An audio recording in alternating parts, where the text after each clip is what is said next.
again, and I'm here, well, I'm about as far north as you can get in the U.S. right now.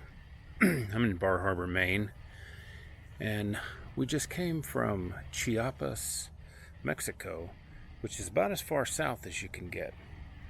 And we spent a couple of months down there in Chiapas, and really kind of got into the culture there. One of the projects that I've been working with in Mexico is called Tumen, which is this indigenous money that's kind of spread all over the country. And something that I kept running into in the Tumen community were people who were selling their products that were into this. EZLN. That's basically the acronym for the Zapatista Movement. Now, when I found out about this, I asked Juan Castro, who is basically the creator of the Tumen, one of the original Tumenistas, and he told me that his brother was in Chiapas and that he is a professor at the university and that he was well versed in Zapatista movement. He didn't speak English, and my Spanish isn't perfect, so I opted for interviewing his wife, who is also a historian about many different things, Palestine being one of them, but she was very well versed in the Zapatista movement. So I got to sit down with her for about an hour and talk with her about the Zapatista movement, and it was pretty interesting. She broke it down as where it actually started, how it morphed from FLN into the Zapatista movement, and kind of where it is today. Some of it is off the record, and I guess I'll talk about that at the end. But enjoy the interview, and I hope you learned something. I know I did. With Ana, who is a historian, and I watched one of her speeches the other day, and it was in Spanish, so I didn't understand actually all of it, but I got a good feel that she does a lot of research and looks into things. And through the work that I've done with the Tumen project, I stumbled across your husband, who is Juan Castro's brother, no?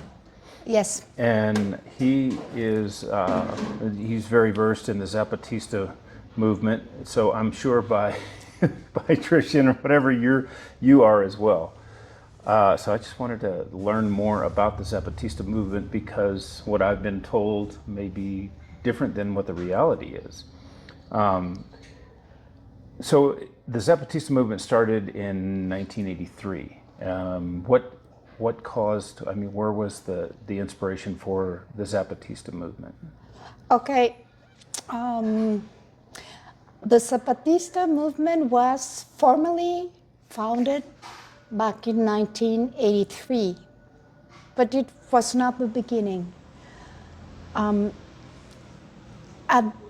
the end of the 60s here in Mexico, the relationship between the government and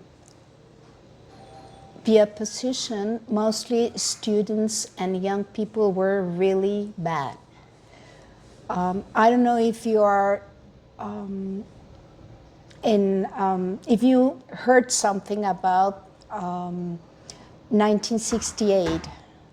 No, I October the 2nd, 1968, there was a massacre of students downtown Mexico City, and it was led by the Mexican government. Right. Gustavo Díaz Ordaz was the president then, and the Mexican regime was really efficient, but it was really closed. It was not open to opposition, and there was no possibility to dialogue with the Mexican government, with the political system, with PRI, Partido Revolucionario Institucional, and this had led to the creation of radical movements all over the country. So when the government massacred the students, these radical movements decided to get into action against the government. So there was a lot of guerrillas, a lot of guerrilla movements here in Mexico, and one of these movements was the Fuerzas de Liberación Nacional, National Liberation Forces, that were created in August 1969 in the north of Mexico. And some of the members of this guerrilla came to Chiapas because they considered it was a very good place to start a rebel movement, because it was very isolated from the rest of the country. And in Mexico, no one knew what was going on here in Chiapas. It was too south, too far away from Mexico City. So they decided to go to the jungle and start something there. And they tried for several years, but in 1974, they had this confrontation with the Mexican army and Mexican police, not here in Chiapas, but in the center of the country, in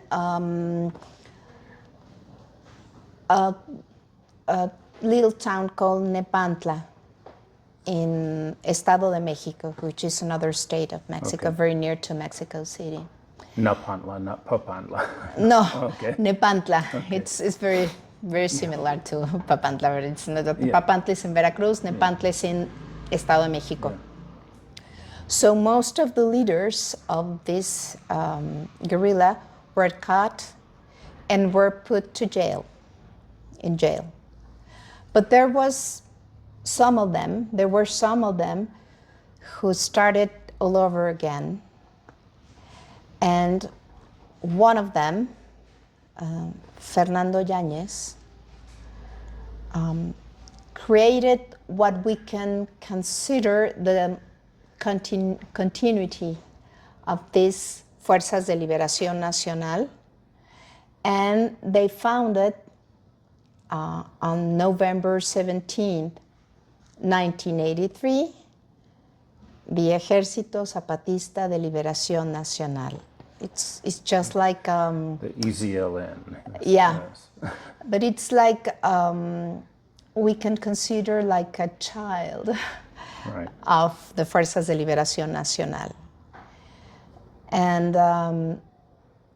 it's very interesting how this movement developed a relationship with indigenous communities, because in the context back then, the white population here, what we call finqueros, who were the owners of big properties, many of them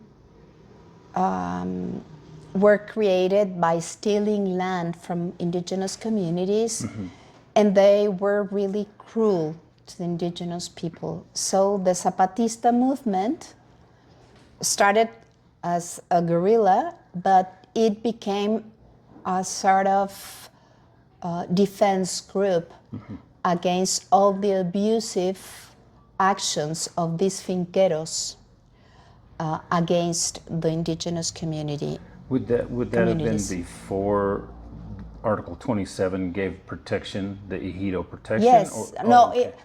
The 27th article of the Mexican Constitution was created when the Constitution was created back in 1917, after the Mexican Revolution. And it's a very interesting article, but it was not respected as it should be. So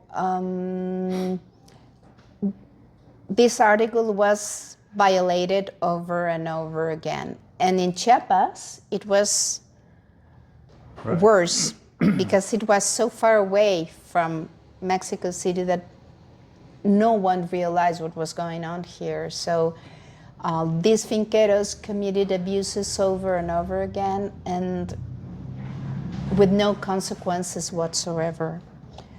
So the Zapatista guerrilla started to change this situation little by little by confronting these finqueros and their private armies that we call guardias blancas, white guards, that were not police, that were not the Mexican army, but private armed groups that defended the interests of these finqueros. And the Zapatistas started to fight these guardias blancas. And due to the fact that they were in the jungle, a lot of people, most of the people here in Chiapas, in Tuxtla, the capital city, or here in San Cristobal, didn't know about the Zapatistas because the communications were so bad back then that no one knew that we had this armed group in the jungle that were fighting these finqueros. And the relation with indigenous communities started to change because when Fernando Yáñez and the Fuerzas de Liberación Nacional came here to Chiapas for the first time, they were acting like the traditional guerrilla. They were very vertical structures. I give you an order and you have to obey. When the Ejército Zapatista de Liberación Nacional was created, the structure changed. They continued being a very vertical institution because they are a guerrilla and you have to obey what you're ordered to. But in the relationship with the communities, they had to adapt the way the communities of the jungle worked. They were like this, not like this. They have to take decisions in assemblies, in community, in common, collectively. So the Zapatista movement learned to do that through their relationship with the indigenous communities. And that's more or less the origin of the Zapatista guerrilla. It's very complex and it's very complicated to explain it, but what I want to make clear is that the Zapatista guerrilla didn't start it back in 1983, but right. And before. So the structure, I'll skip ahead to actually a different question. The structure of the Zapatista hierarchy is there's not a guy on top. I know you have the subcomandante, who is basically the face and the leader, but who's above him? Is there, I mean, you distribute the rule. It's not like there's a dictator who's telling everybody what to do. No, it's not a dictator, but the guerrilla does have this vertical structure because it's a militia. You have to do it like that. You have to have someone on the top that gives orders. But in the relation with the communities, with what we call la base zapatista, the base, the social base of the guerrilla, the relationship is different, the structure is different because they have to ask the communities, what do you want? What should we do? And this makes the Zapatista guerrilla a different guerrilla from the rest of the armed group that we had before in Mexico. And yes, they have a military structure. Right. That's for sure. And it's a very vertical one. It has to be like this. And what were they seeking from the government. I know, they wanted the protection of their lands and education and different things like this. The education that they wanted, they didn't want the government to educate their children. They wanted resources for education so they could teach their own children. No? That's something that they didn't have very clear at the beginning. Mm-hmm. When they rised, when they publicly said, we are here, it was just the very day that the NAFTA started for Mexico, Canada, and the US. And at the beginning, the Zapatista asked for the very basic human rights. We want education, we want our human rights to be respected. We want to be part of Mexico, as most of the Mexicans are. We don't want to be left out. But when they established this communication with the Mexican society, they started to talk about culture, indigenous cultures, traditions, languages, indigenous way of living, what they call lekil kush lehal, the good living, a different way to live. But they started to talk about this after the race, not before. If you read the first communication that they published, la primera declaración de la selva lacandona, they don't talk about culture or indigenous people. They talk about basic human rights. Okay.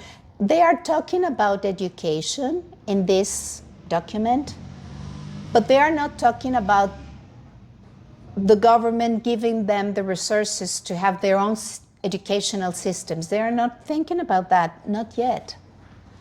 They are asking for schools to be built at the communities, and the Mexican government, the Mexican state, has the obligation to educate these indigenous kids. Mm-hmm. They are not thinking about their own educational systems, not yet. They thought about this after, maybe 1 year after the uprising. After the 1994, after NAFTA, or yeah. Okay. Yeah. And that's kind of what actually sparked. That's where the Zapatistas actually gained ground. Because that was the U.S. government was so bold as to say, hey, if you want to have this agreement of NAFTA, this free trade agreement, you have to go ahead and get rid of Article 27. We're gonna strip Ejido land away from you, and you will no longer have this right of indigenous lands. And this is what sparked the uprising. Yeah, but here in Mexico we have two kinds of what we call social property of land. One is the Ejido, mm-hmm. which is very new actually, because it's a creation of the Mexican Revolution. And we have something that is very old, that used to be here long ago before the Spanish conquer, which we call the common property of land. Yeah, the communal lands. Yes, the communal lands, exactly. So most of the social property here in Chiapas is either Ejido or communal lands. And what they are thinking, what the Zapatistas were thinking back then, was not the Ejido, because most of the Zapatista communities are not Ejidos, but communal land. So they were thinking about communal land and defending communal land, because yes, the NAFTA was a threat to this article that we are talking about. And actually Carlos Salinas, who was the Mexican president back then, make a very deep changes in this article in order to adapt its contents to the NAFTA and to the interests of the American government, the US government. So the Zapatista were very conscious about this, and they knew that once the NAFTA started, the threat to the communal land was going to be real big. Yes, yeah. I think it's the second biggest factory, Coca-Cola factory of Latin America here in San Cristobal, and which is stealing the water of San Cristobal Valley. Yeah, the water table's down. 24/7, yeah, every bottle. 24/7, and the consume of Coca-Cola in Chiapas is really serious. Yeah, it's killing our people. It's terrible. That's another issue. But other. So no, I think that the U.S. and the Mexican government back then, when they were negotiating the NAFTA, were thinking not of the sugar cane, because we have no sugar cane here. It's not the main harvest that we have here. It's about water and the natural resources that we have here. Yeah, at one point, Chase Bank had even funded overthrowing the Zapatistas. Are you familiar with this? Or I didn't know that. You didn't know that? I didn't know that. Yeah, in '94, when all of the whole NAFTA thing was going on, there were entities within Chase Bank that were actually trying to fund the overthrow of the Zapatistas. I didn't know about the Chase Bank, but I know that Carlos Salinas was really keen of getting rid of the Zapatista movement, but he couldn't, because the social sympathy that the Zapatista guerrilla arose in Mexico and in many other parts of the world prevented Salinas to kill the Zapatistas. He tried. The first 12 days of 1994, he really tried, but he couldn't make it, because we all said here in Mexico, stop the war. We don't know very good what is going on in Chiapas, but what we do know is that we don't want war. We have this this memory of the war in Guatemala, here in Chiapas, because we have a lot of refugees. And we knew what war was all about.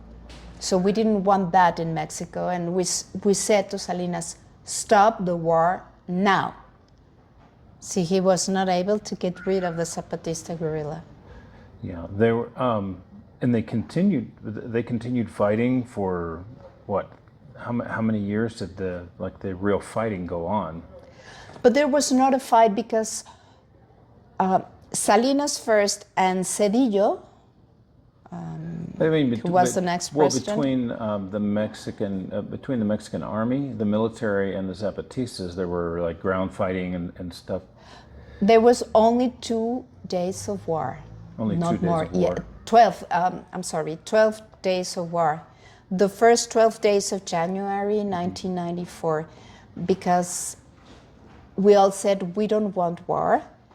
We want you, Mexican government, and the guerrilla to negotiate peace. So Salinas, it was the last year of Salinas' mandate. There was not much more he could do, because it was a very difficult year for Salinas, because he started with this Zapatista uprising.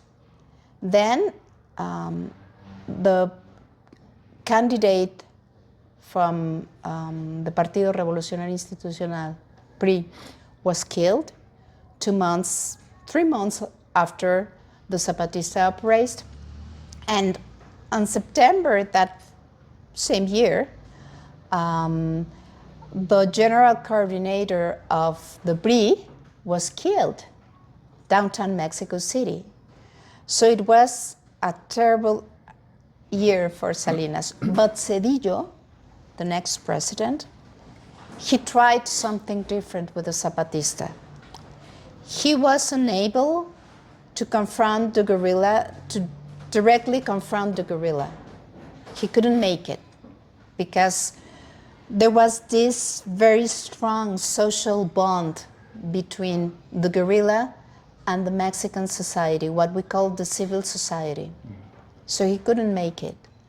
But he started something different, what we call guerra de baja intensidad, low intensity war. I don't know how to say it in English, but it gives you the general idea. What was this? The army was not going to confront the guerrilla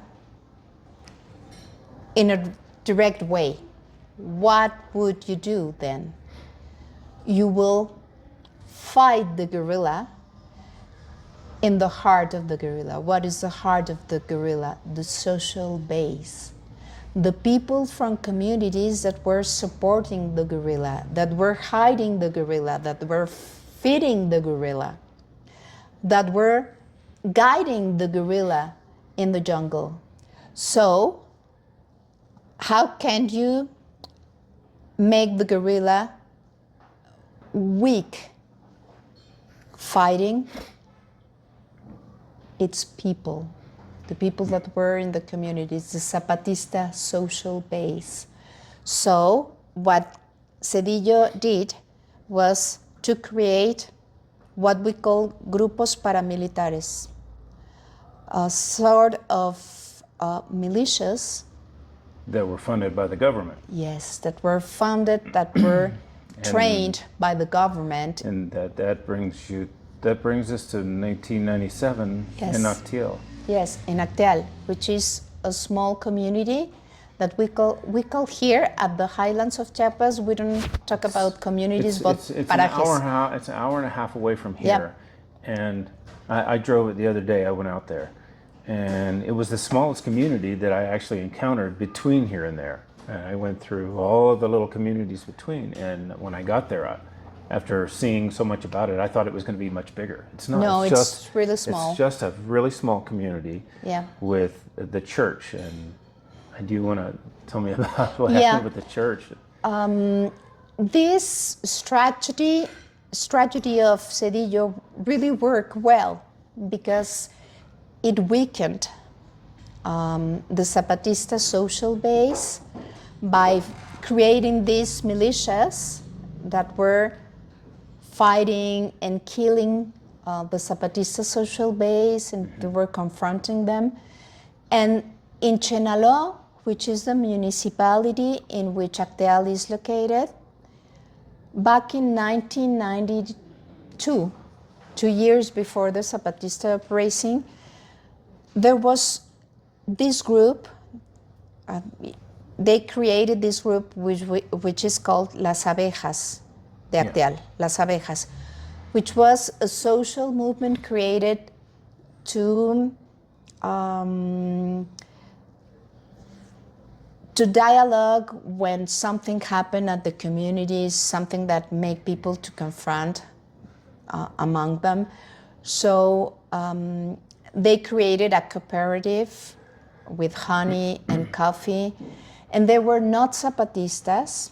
They sympathized the Zapatista guerrilla, the Zapatista movement. They declared themselves as pacifists. Yes. They were definitely pacifists, and they were just trying to negotiate any. But they were not conflicts. part of the guerrilla. They were part of the Diocese of San Cristobal structure, because there were Catholic bases of the church here in San Cristobal, and they were pacifists.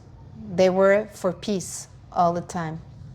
So when Zedillo created these militias, these armed groups, he created a group, a very aggressive one, in Chenaló.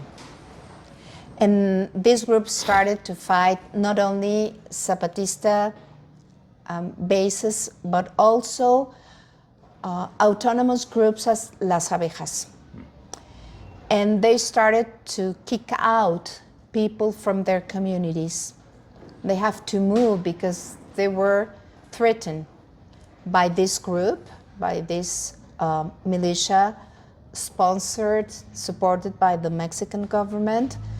So many of the members of Las Abejas refugeed in this small community that we call Acteal.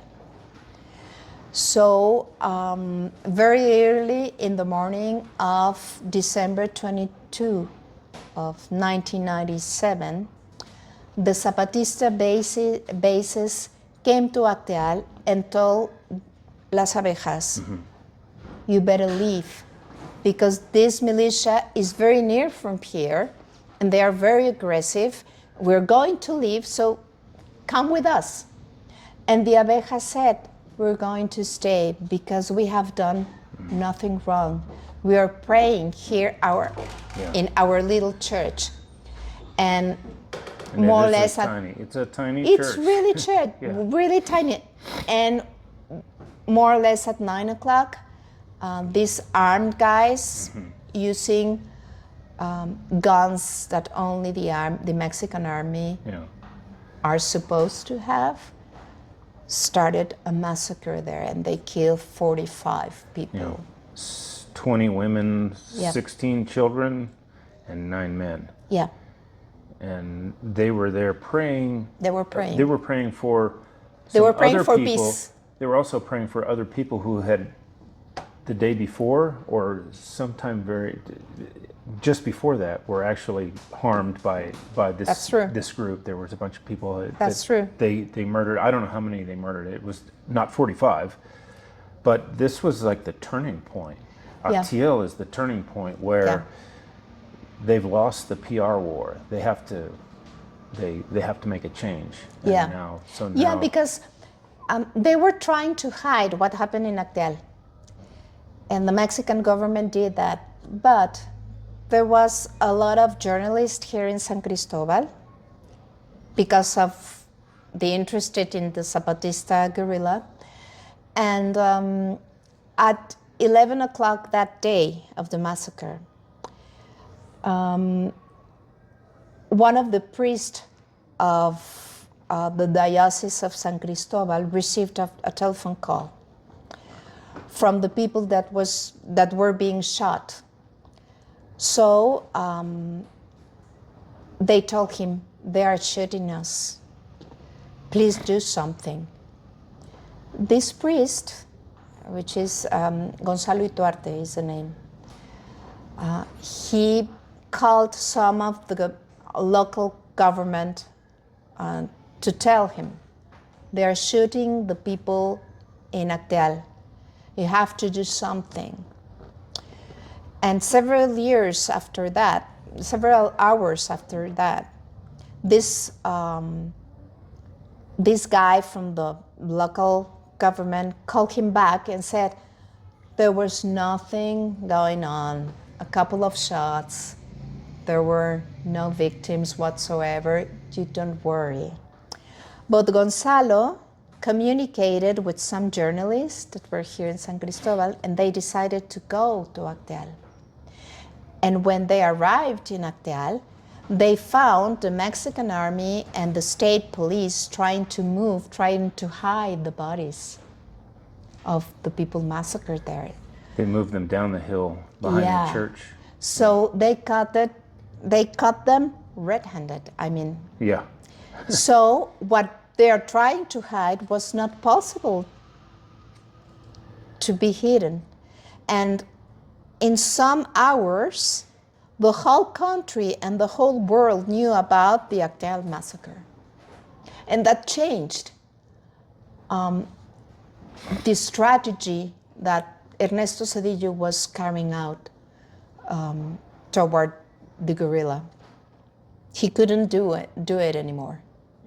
I'm taught these ideas of communism and socialism being bad, but I've also traveled around here and I've seen the Zapatista communities where, you know, they're operating amongst themselves. They're autonomous. That's what they're seeking, is autonomy, and they are very autonomous. They're, you know, their speed limits. You can't do this. You can't do that. You know, there's a fine for that.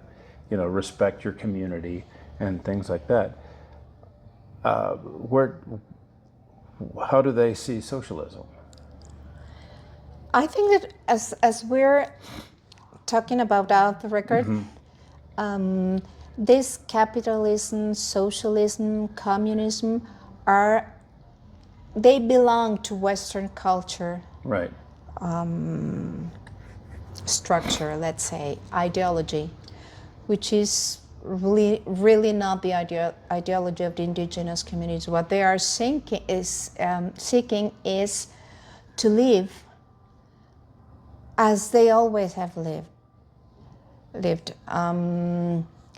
We cannot talk about socialism, but a communal way of living, which allowed them to survive all the abuse actions of the Mexican governments all through the centuries, all through the years.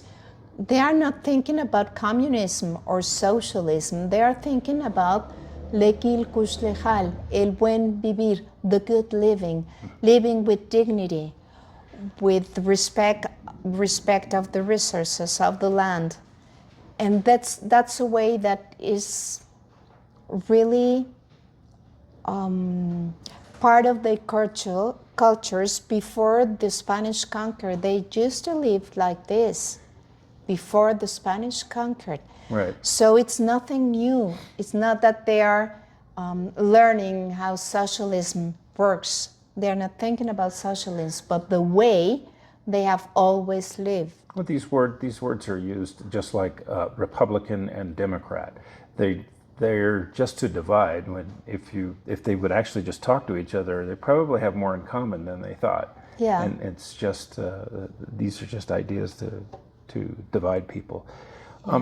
I was sent some literature by the Zapatistas, and they were putting together resources for Hurricane Otis.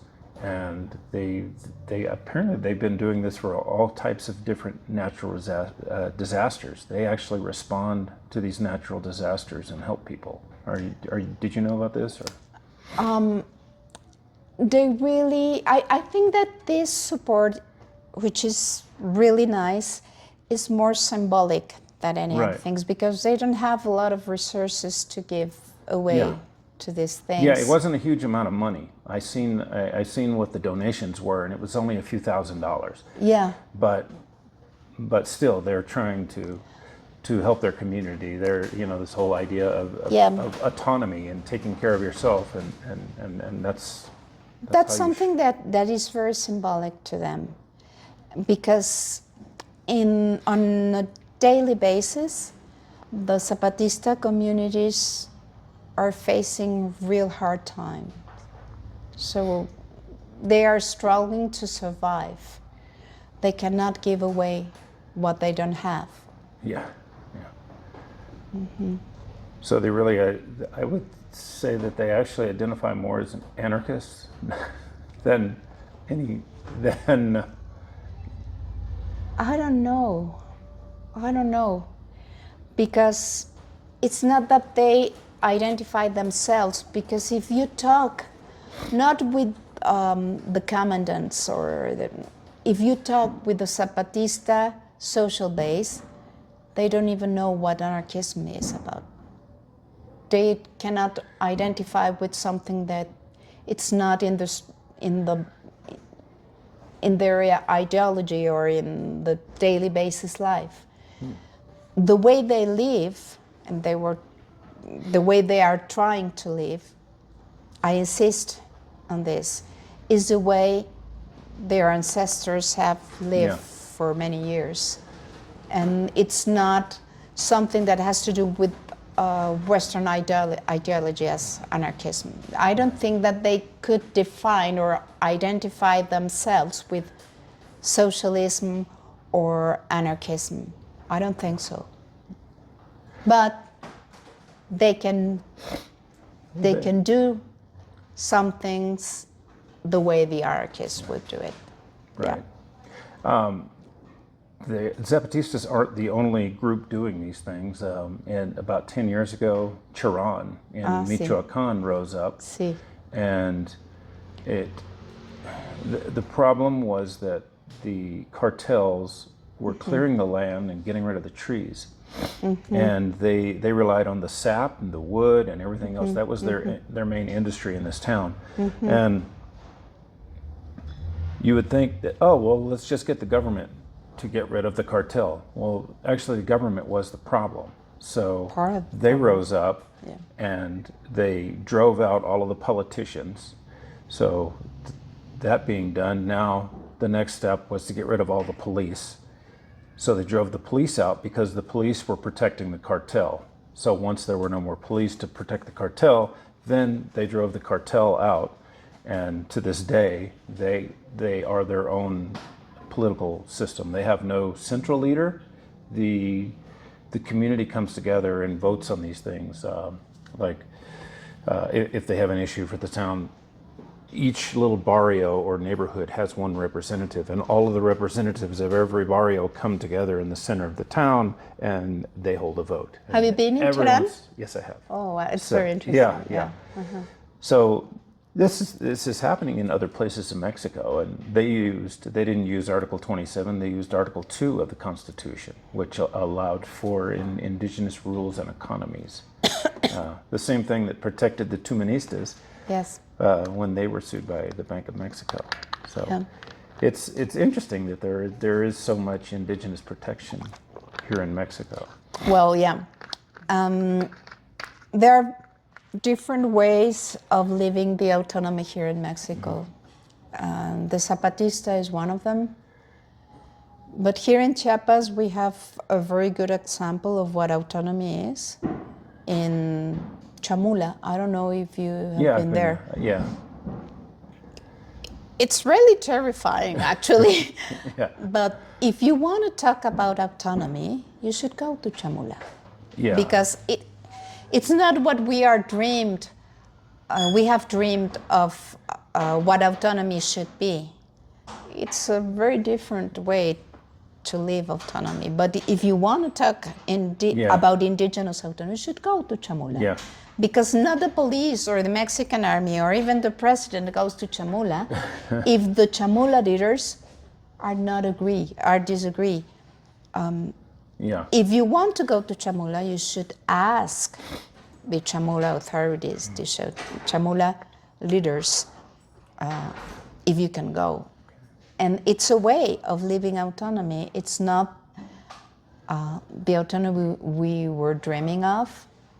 But there are different kinds of autonomy, different ways of living autonomy. Yeah.